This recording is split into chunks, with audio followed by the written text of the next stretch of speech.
Sveiki, brangus klausytojai. Su jumis Aušra ir podkastas 5 minutės. Jis buvo kaip Kristus. Lankininkai piktai jį užpuolė, šovė jį ir labai kamavo, tačiau jo lankas liko įtemptas ir jo ginklai buvo tvirti, padedant Jokūbo galingojo Dievo rankoms dėl ganytojo Izraelio olos. Pradžios knyga, 49 skyrius, 23 ir 24 eilutės. Juozapo gyvenimas vaizduoja Kristaus gyvenimą. Pavydas pastumėjo Juozapo brolius parduoti jį kaip vergą.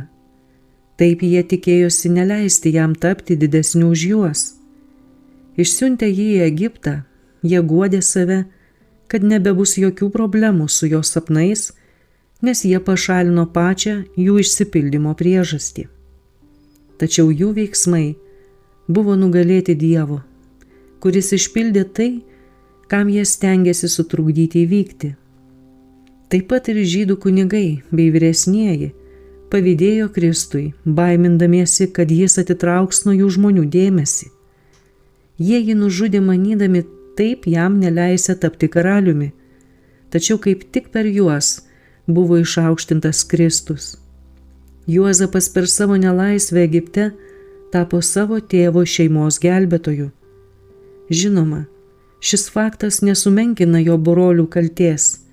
Taip pat ir Kristaus nukryžiavimas padarė jį žmonijos atpirkėjų, puolusios rasės gelbėtojų ir viso pasaulio valdovų.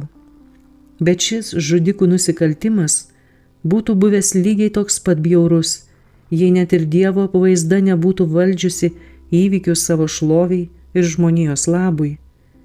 Kaip Juozapas buvo parduotas pagonims jo paties brolių, taip ir Kristus buvo atiduotas aršiausiems jo priešams vieno jo mokinių. Juozapas buvo melagingai apkaltintas ir dėl savo dorybės įmestas į kalėjimą.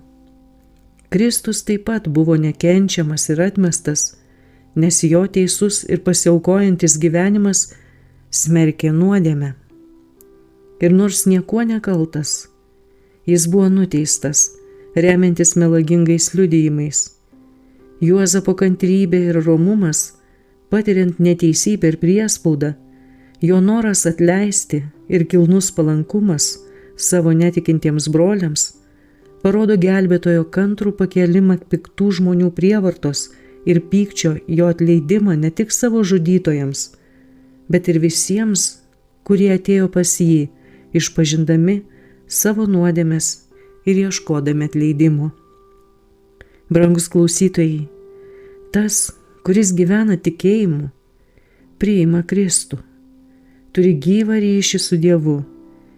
Jis savyje nešioja dangaus atmosferą, kuri yra Dievo malonės turtas, kurio pasaulis negali nusipirkti. Tas, kuris turi gyvą ryšį su Dievu, gali patekti į nemalonias situacijas, tačiau jo moralė liks tokia pat garbinga kaip ir Juozapo. Su jumis buvo podkastas 5 minutės ir Aušra.